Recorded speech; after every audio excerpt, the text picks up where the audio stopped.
to kick this shit off, who would you say I already know who your most favorite artist of all time is. Is Doom, right?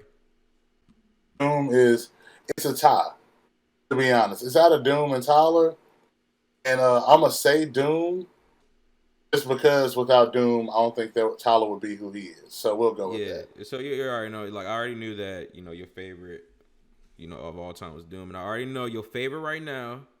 I already know it's Tyler. I feel like it got to be Tyler for most people because I mean this is man like we never thought, and you already got it already.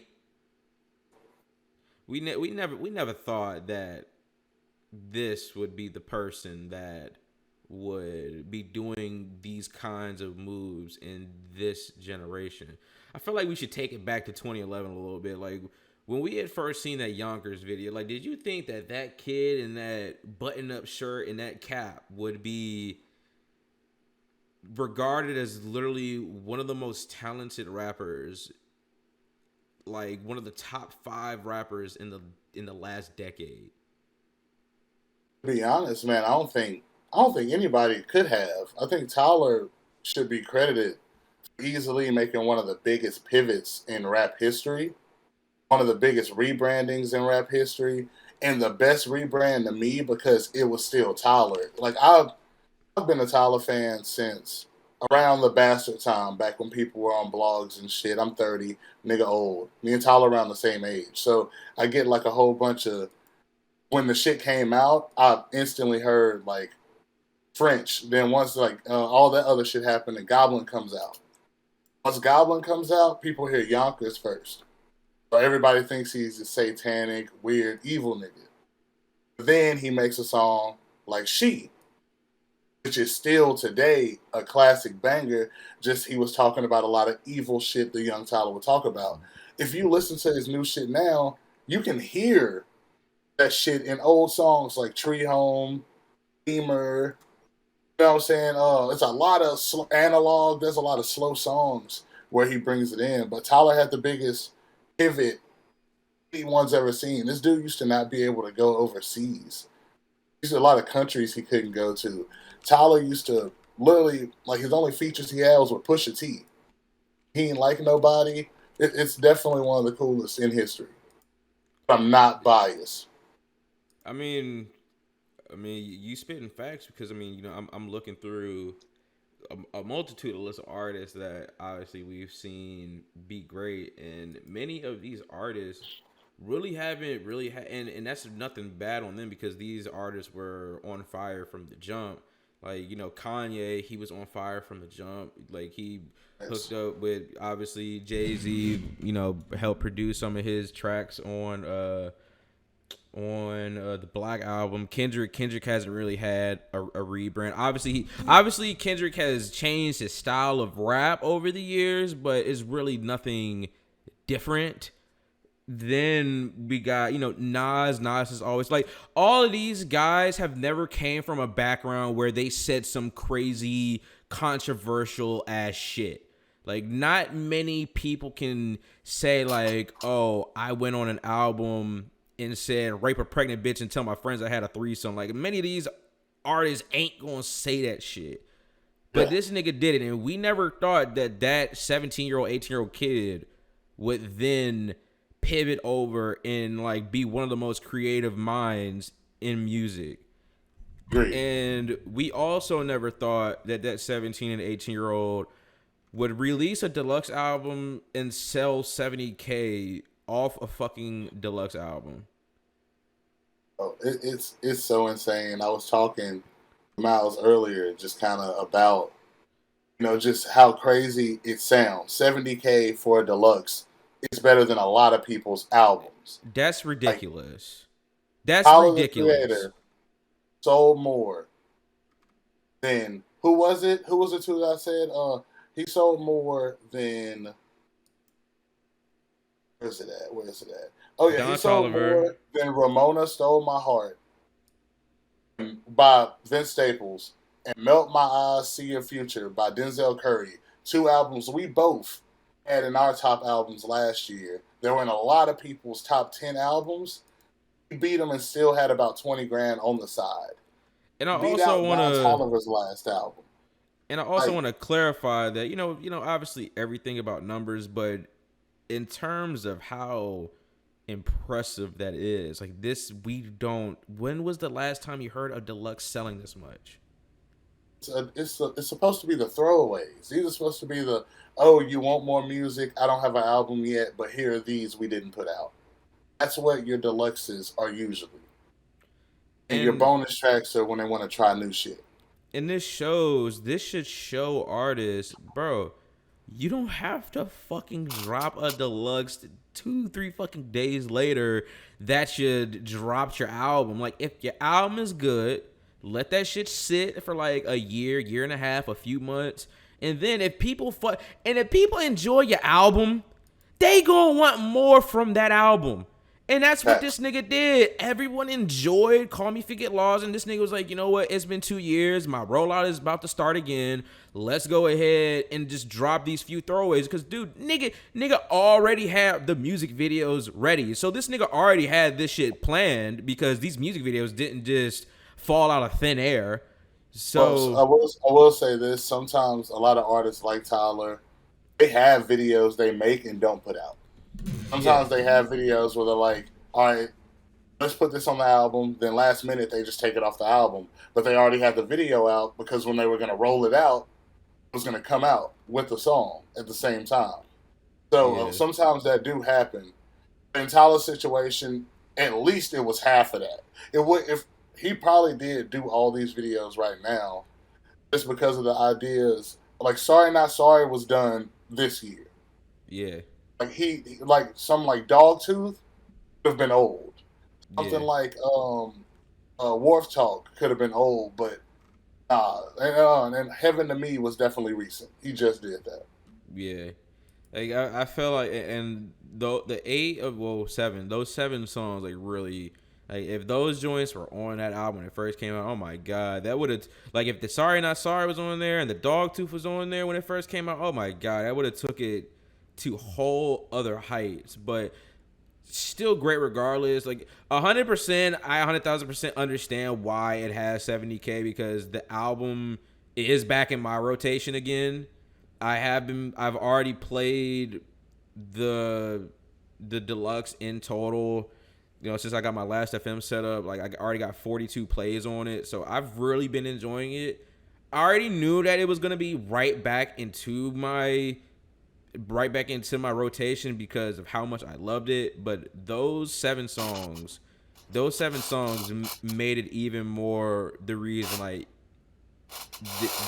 this album needs to be back in my rotation. So I feel like we That's should we should X. add in, like, what's your favorite tracks? Let me see. My favorite tracks right now. What a Day. Mm. Um, Dogtooth. Oh, I like all of them. I'm gonna be honest. Like I'm looking at the list. I want to say every one of them because even the bro, how did he make YG sound that cool?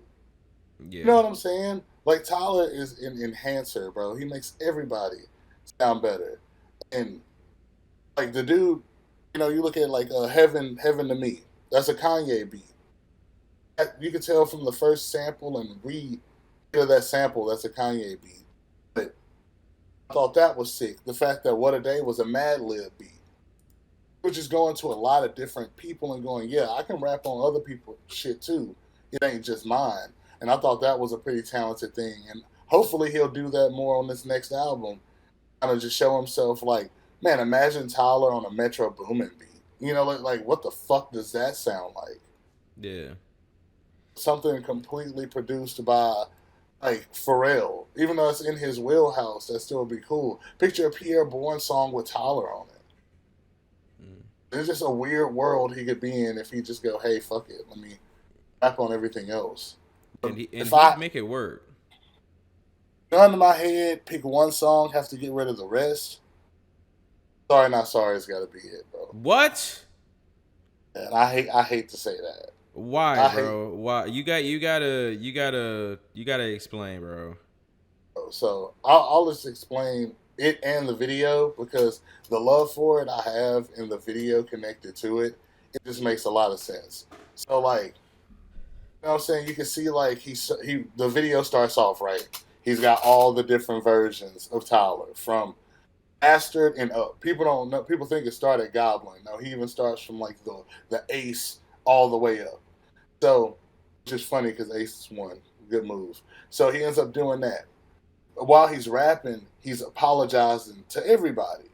He's saying like, I'm sorry to, the female that was from like, I think she was from Wolf and Cherry Bomb. He had like a girlfriend in those, and the girl from Fucking Young did kind of look like the girl that was crying in that, so I thought that was pretty tight too. Then the dude was the guy from Flower Boy and Igor that he was in love with the whole time. So him explaining all of that I thought was pretty cool too. I think what really brings the song together to me is he's killing them off while explaining it. Yeah. First person to speak in the video is Tyler today. It's the one with no shirt on, nothing. He's the first one that's like, I'm sorry. And then when you think about it, the only person that talks shit to Tyler in that video was the one with the green mask on, the Goblin Tyler. As us in humans, right? The person that'll be the most negative if we can meet every phase of our life would be around that age. That'll be the nigga like, you ain't got a Bentley? You ain't got 8 hoes? Nigga, what are you doing? Like, we don't know what the fuck life is yet. We just expect it to be something. So that was another cool thing. He's arguing with the youngest part the most. The best part is at the end, kills everybody while apologizing, which makes the term sorry, not sorry way thicker when you think about it. The whole time he's apologizing, he's like, I'm still not finna go back and do any of that dumb shit that y'all want me to do. I'm not gonna go back and redo that. I'm on to something better. And I thought that was sick, because the term fuck 'em, people think it's about the people, but it's really about his old personalities too. And I got so much out of that. And as humans, I feel like we all should be like that. Like, I'm sorry I fucked up 2 years ago. I'm sorry I fucked up 4 years ago. But fuck it. What can I do? Yeah. You got to grow from here. And that's probably why that one has the most significance to me. I feel like I can play that to anybody and they'll be like, damn, I get that. Yeah. But I'd take them all if I could, respectfully. Yeah. Sorry to get all long-winded. I fuck with that song too, because it also is like he's rapping from the perspective of those old past versions of him, which I love when artists do that. It's like, like Kendrick had did that when he did Fear, of him rapping like about his experiences when he was 7, when he was 17, 27 and on. And it's really dope to hear artists rap about their upbringing and not forget about their past, especially when we've literally seen that man in the public eye, Tyler, for like literally the last 13, damn near 14 years. So to see him do all of that and take all those characters and show us what is to come next, like, it's extremely, extremely exciting, because we do got another era on the way, which I wonder when that'll be. Most likely next year, because like we just got these tracks. But I'd be extremely shocked if that nigga was like, you know what, I'm going to actually drop this era this year. But I feel like, right now we're so hyper focused on the Deluxe and shit that he might give it some time, and then like in a few months he'll just be like show up with like a random look, and then we'll start wondering like, okay, I think it's time now. So and I feel like that next one, the next one is for sure going to be based around something where he is his true self, and not that like a character he's trying to paint, but he's actually going to genuinely be him. So that's actually that's a good idea. That's a good hypothesis. I guess we're gonna make that big ass word happen. But I guess that's a good guess. Did you just ask me a question and then avoid answering it yourself? What's your favorite song? No, I was going to answer it. So 100% Dogtooth, I already played that like 13, 14 times. Wharf Talk, I love that joint. I love the vibes of like it. I think I even said it on my video. It sounds like that one track that you'd hear a lot in the 2000s. It gives that like that 2000s vibe to me for some reason. And I love the Sorry Not Sorry. I love it. It's like you said, I love all of them, but my specific favorites are Wharf Talk, Dog Tooth, and 100% Sorry Not Sorry. And I can throw What a Day in there too. Man, And Heaven to Me, I can throw that in there. yeah, it's like we could throw all of them in there, but if I had to like pick out my 100,000% most favorite, it would be Dog to 100% because I really love how like that is like a homie anthem to me. Cause like if you don't know these specific certain people, if you don't know this specific certain shit about me, can you really say you my dog? Can you really say you my Yeah, we're homie? not tight.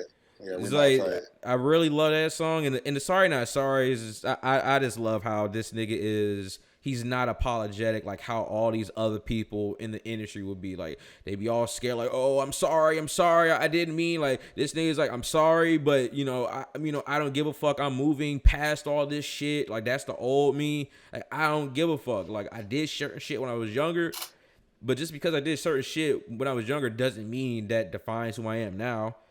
So like I just love when artists are extremely true to themselves. Like I'm not an artist, but I'm extremely true to myself. Like I don't give a fuck if someone went back to my old videos and saw the shit that I said 5 years ago. Like the shit's public fucking knowledge. I already know I done did that bullshit. And the same thing is with Tyler too. The nigga done did so much crazy shit in public. I highly doubt he gives a fuck because it's public knowledge. Like there ain't shit you could do about something when it's public knowledge. Like we been knew this shit. Yeah.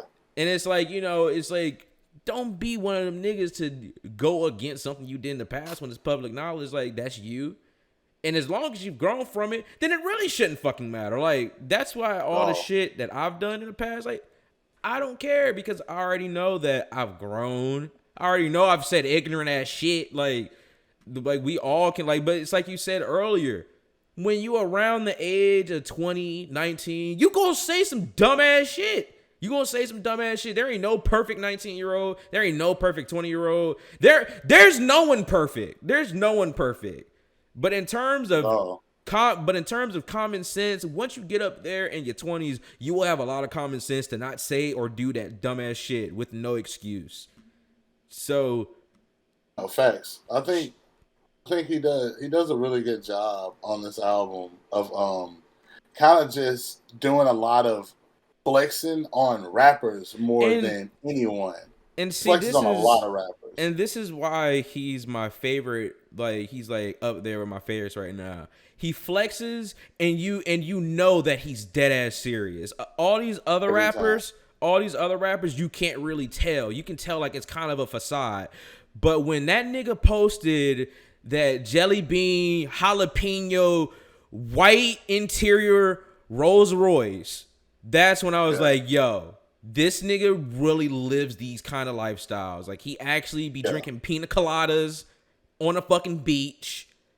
This nigga be chilling in his, little estate, vibing. Like everything, every time I hear this nigga spit a bar, I automatically believe it because he's shown photographs. He's shown pictures, him taking his suitcases and going on a trip. We've seen that. We've seen him on a boat. This nigga, whatever he spits, is complete real. And many of these other hip hop artists don't be rapping on some real shit. Facts. And Tyler can rap too. A lot of people look at Tyler and think that nigga just listened to NERD his whole life. Like he listened to a lot of Wayne too. You can tell because Tyler got a lot of good punchlines. Like I think from like on the What a Day track where he was talking about, he never have to wear Beats by Dre to get a video made. Like that. And he ain't have to drive no Maserati. He ain't have to drive all these cars. He have to talk to no girl from Fashion Nova. On Dogtooth, the whole the lean gut bar. And I think first off, PSA, men chill out. We gotta stop doing that.